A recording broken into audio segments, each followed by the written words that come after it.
So good morning, everybody. It's Sunday morning here. I was going to say here in London, which is what I say every week, except I'm in Barcelona this week. And welcome to week 60 something of Turning Towards Life. Such a joy to be doing this, as it always is. And I'm really looking forward to this source that you brought this morning, Lizzie. And as I said, I'm doing this from Barcelona, celebrating a big anniversary of my relationship to my wife Davina this weekend. So we've come away, which has been a very gorgeous thing to do. And our growing up children are holding the fort, which is also a great gift. So it's been a wonderful weekend. And now I get to do this with you as well, Lizzie. And I'm really happy to be here, as always, for the delve into whatever we bring. This source, which is from John O'Donoghue's book Anam Cara, is something that I read out on the Friday. I was in a group of lovely women where it's called a supervision group, where we all hold each other and bring ourselves each to the other's practice of working with other human beings. And that morning I'd found out that a very good friend of mine's husband had died. And it's a very, very, very sad situation because he's died, and because she has a 5-year-old son and another baby coming in February. And so I found myself on Friday morning beside myself with all kinds of sadness and worry and all these different things. And I had previously, before I'd learned of this, found this little reading to begin our group with that's held normally at my house. And this somehow seemed to be the perfect beginning for what was a beautiful ceremony to say prayers and put intention into my friend's life, and to somehow do whatever small thing we could do to bring courage, really was all that we could try to do from a kind of more spiritual perspective. So this source is really related to that. It feels like it's related into the depth of fragility of what it, and mystery of what it is to be here, and to what it means to really listen. And when silence is here and it feels like we're alone, that maybe we might be able to interpret that differently somehow, and find connection, and find that in the listening there is also something to be received as well, and that it's not just a blank nothingness. So are you happy if I begin, Justin, and then you? Of course. Okay. So this is from a chapter, by the way. The chapter's called True Listening is Worship, and obviously this is just a small section of it that felt appropriate. So, it is lovely to have the gift of hearing. It is said that deafness is worse than blindness, because you are isolated in an inner world of terrible silence. Even though you can see people and the world around you, to be outside the reach of sound and the human voice is lonely. There is a very poignant distinction to be made between listening and hearing. Sometimes we listen to things, but we never hear them. True listening brings us in touch, even with that which is unsaid and unsayable. Sometimes the most important thresholds of mystery are places of silence. To be genuinely spiritual is to have great respect for the possibilities and presence of silence. Martin Heidegger says that true listening is worship. When you listen with your soul, you come into rhythm and unity with the music of the universe. Through friendship and love, you learn to attune yourself to the silence, to the thresholds of mystery, where your life enters the life of your beloved, and their life enters yours.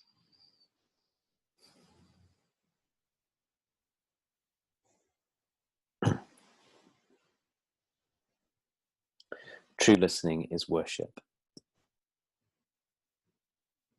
It is lovely to have the gift of hearing. It is said that deafness is worse than blindness because you are isolated in an inner world of terrible silence. Even though you can see people and the world around you, to be outside of the reach of sound and the human voice is very lonely. There is a very important distinction to be made between listening and hearing. Sometimes we listen to things, but we never hear them. True listening brings us in touch even with that which is unsaid and unsayable. Sometimes the most important thresholds of mystery are places of silence. To be genuinely spiritual is to have great respect for the possibilities and presence of silence. Martin Heidegger says that true listening is worship. When you listen with your soul, you come into rhythm and unity with the music of the universe. Through friendship and love, you learn to attune yourself to the silence, to the thresholds of mystery where your life enters the life of your beloved and their life enters yours.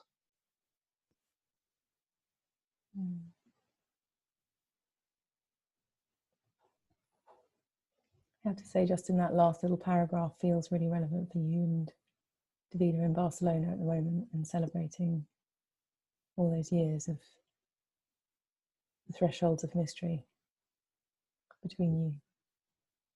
It's very beautiful.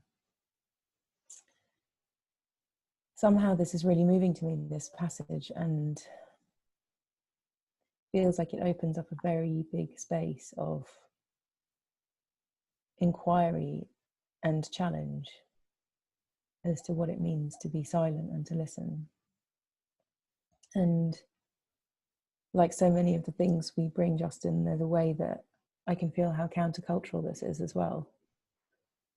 You know, to be sitting listening and or worshipping or praying or doing something contemplative. We're not buying anything, achieving anything, being efficient, being economically productive, all of the things that are so valued. And more for me, it feels like this invitation that is so countercultural has this mysterious, most powerful, compelling pull that seems so important and opens up the world in a whole completely different way. Like on Friday, in the powerlessness of not being able to do anything to help my very gorgeous friend in the most horrific of circumstances. In this listening, in this finding a way of making contact with silence and our own presence, there was something to be done. There was some way of participating that's not taking something away from somebody because you can't and you wouldn't even be able to anyway. But at least there's something powerful to participate in, that who knows what the intelligence is that resides there, and who knows how we communicate anyway, really, really, really. And it feels like a big invitation into that realm of intentionality and supporting and finding a way to be in the powerlessness that feels powerful somehow. There's so many wonderful paradoxes in this. I didn't know about your friend until we started this morning, and already it's bringing up in me all kinds of things. So two things which seem really closely related to one another. So one is, three things maybe: the silence from which we come and the silence into which we return. There's something which we really know, despite what anybody might say about them, we really know nothing about.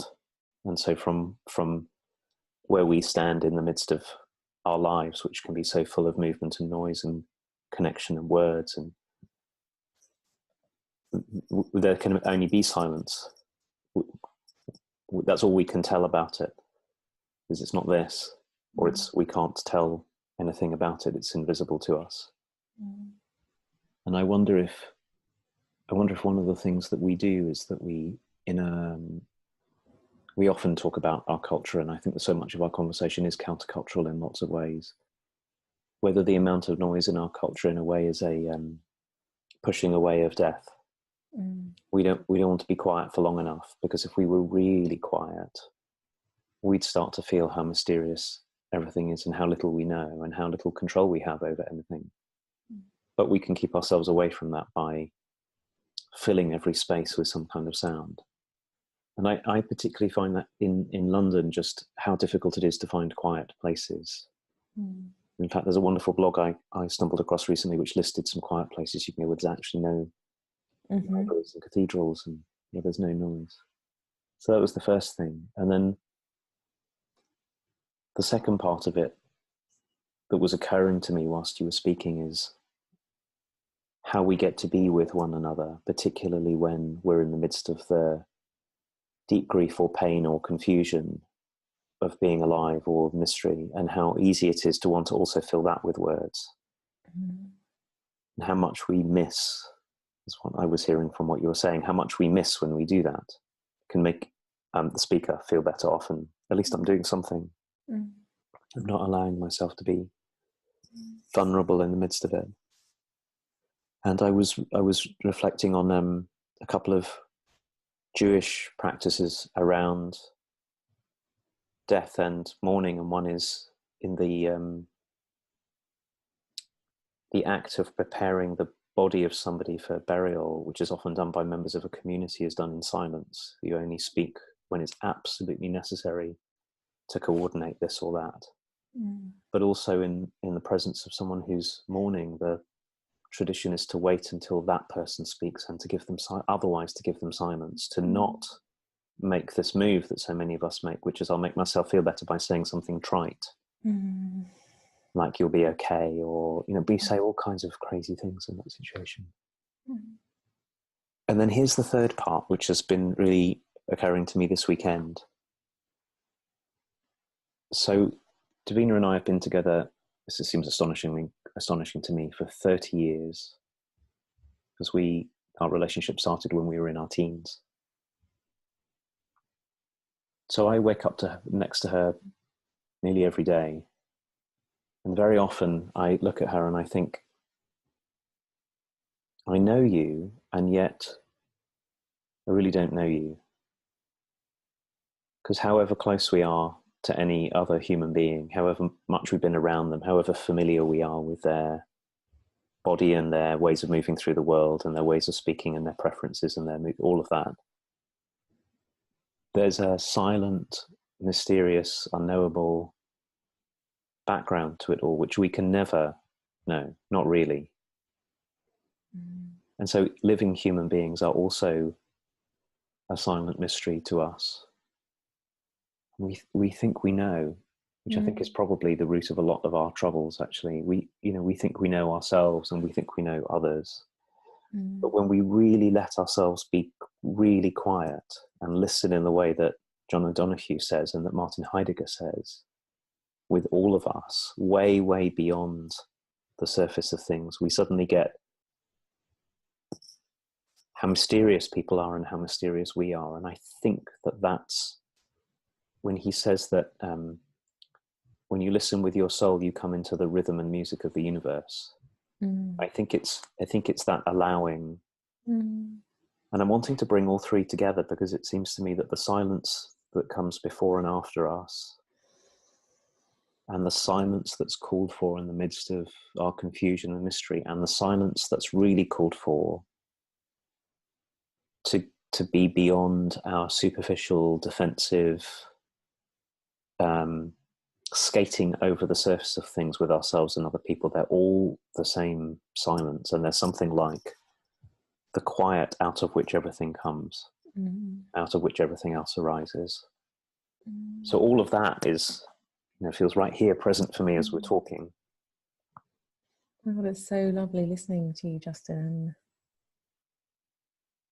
I feel like the strongest thing that I'm responding to is this beautiful thread that you've made of the before and the after and the present. And the silence in each of those is the silence, which is a really beautiful way of saying something.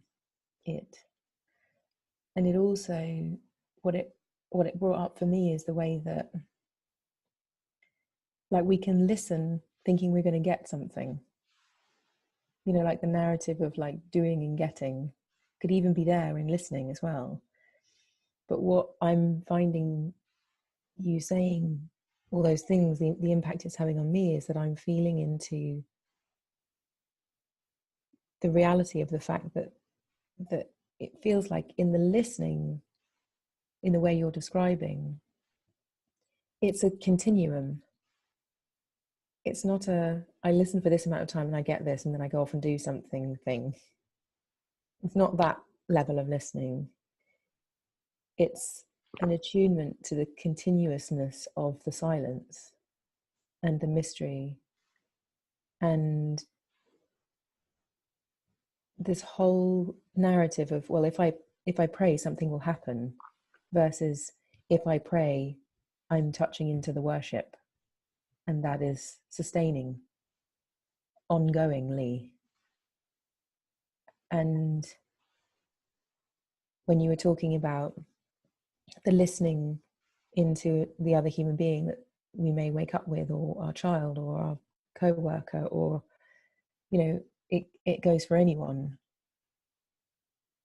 listening deeply into the background of someone, into the background of ourselves, into the background of a cat. There's a cat sitting on my desk, so I just saw a cat. It feels like it's kind of an invitation into the realms of contacting something other than our everydayness would have us be in contact with. And so I'm just feeling somehow like there's a river that's always flowing, that flow of silence, that flow of mystery is ever there, whether we're paying attention to it or not, whether we're touching into it or not, but that it's benevolent and is always available if we find a way of making contact with it. And we have that as humans. I think one of these Turning Towards Life episodes was about that very thing, that as human beings, we have the privilege and the capacity to be conscious and to make choices as to how you have a choice as to how you interact with Davina when you're lying, realizing you've woken up with her for 30 years and this is day one of year 31. And one of the ways that we as human beings have the privilege of being conscious is to listen, and to listen in all kinds of ways. And I'm feeling kind of catapulted into that mystery by just considering what it really means to listen from a stiller part in me than every day getting on with life, and to allow that still part to tune in and see what kind of mystery might be there whenever I choose to make contact with it.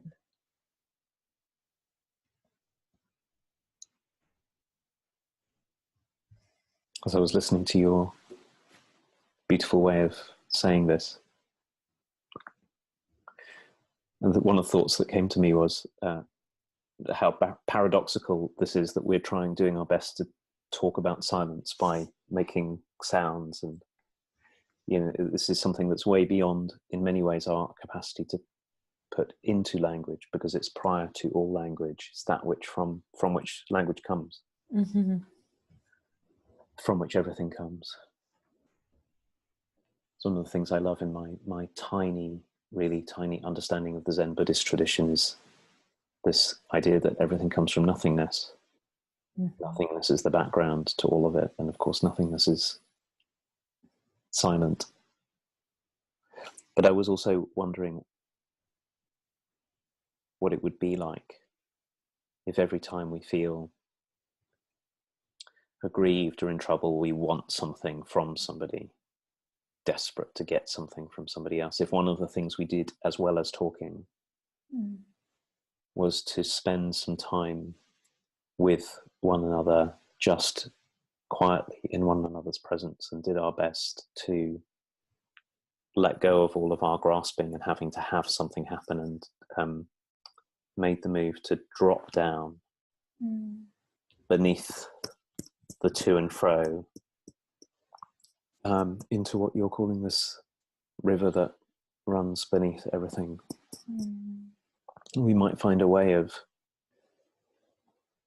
seeing one another, of beholding another being, maybe even with someone who we feel afraid of or angry with or let down by.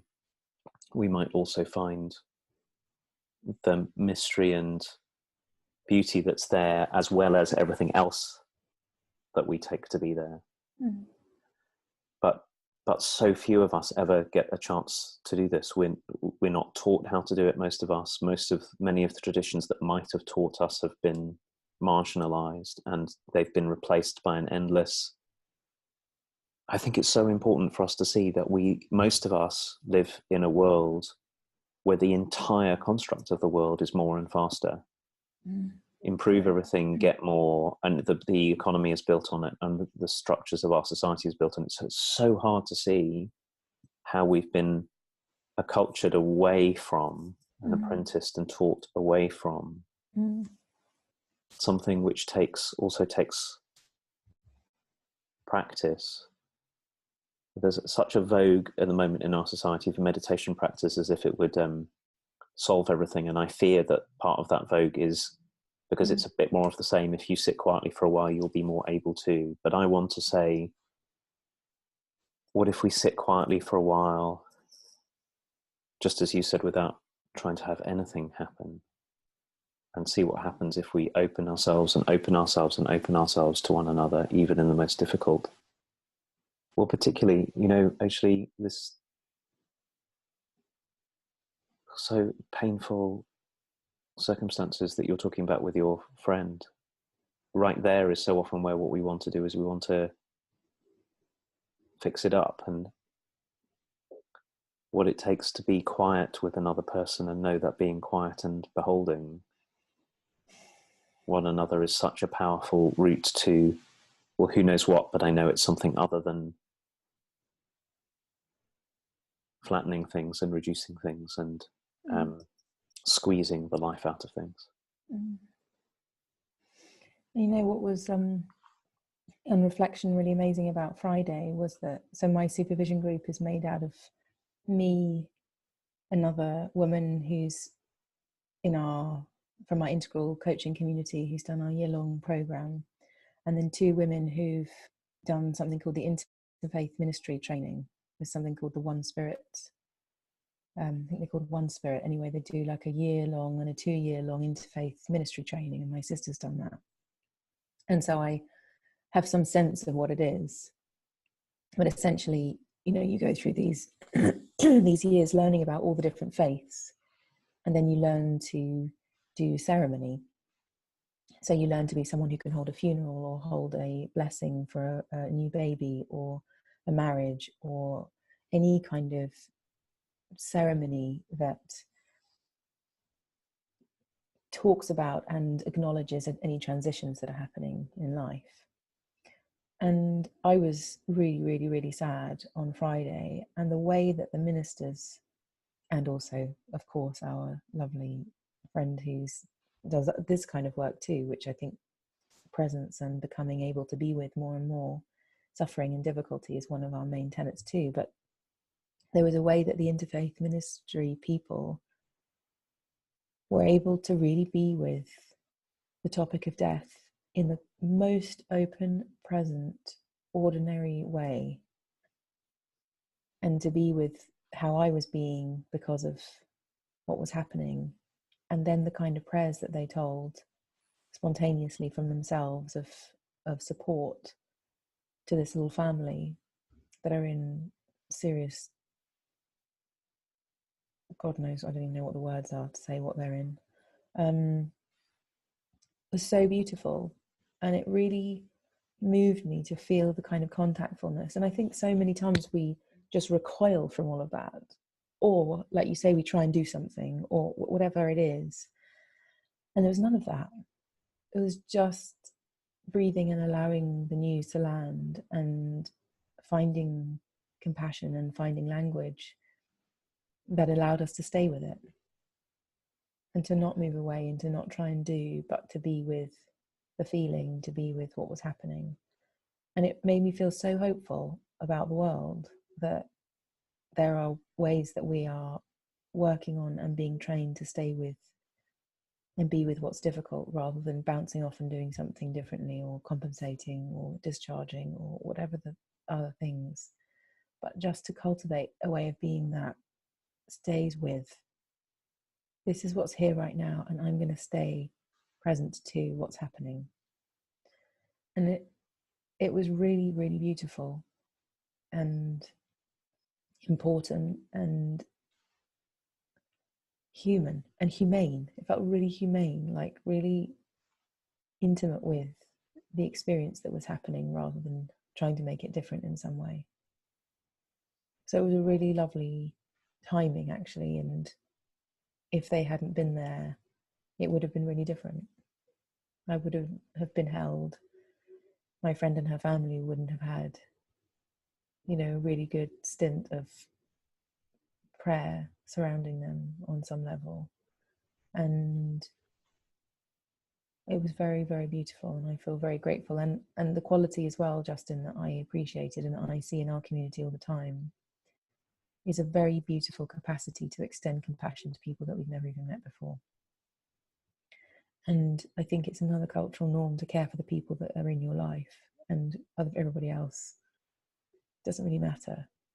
And I felt such deep compassion, and these people have never met my friend or her family or anything, and they were so kind and open and compassionate, and also moved by them and tuned into them and everything. And I feel like that also makes me hopeful that each of us has the capacity to extend beyond our own people that we consciously know, and that we can be generous and compassionate outwards beyond our familiar surroundings as well.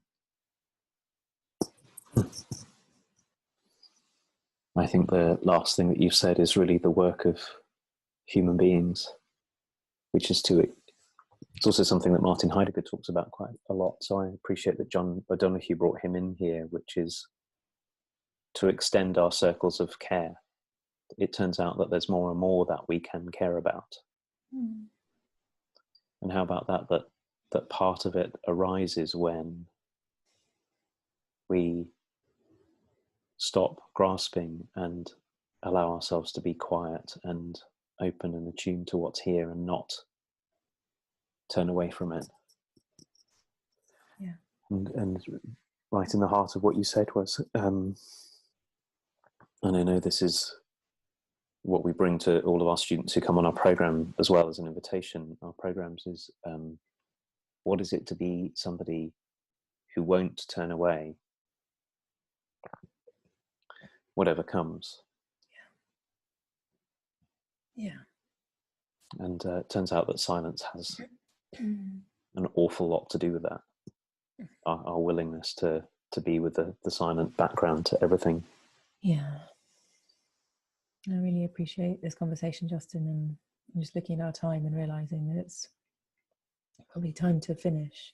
I just want to say I'm so grateful for this community, and reading the comments every week and feeling the field of who we are and what we're making together, and is just really beautiful. And I'm very, very grateful for it, and very grateful for everybody, for your generosity, for your compassion, for your participation, for your openness. it's very, very beautiful and meaningful to us that you are joining in with these weekly things with Justin and I. And as usual, there's a little announcement, which is that me and Holes are gathering tomorrow. My sister Holly, we're gathering tomorrow in Hammersmith if anybody would like to join us. I think there are still some tickets left for our group, which is beginning tomorrow at 7 o'clock in Hammersmith for 2 hours. So if anybody lives in London and like to join us, please feel free. There are details on Turning Towards Life, and you can also look on Recenter, recenter.co.uk. They have an event section, and you can see the dates and everything for our little series, which goes until July.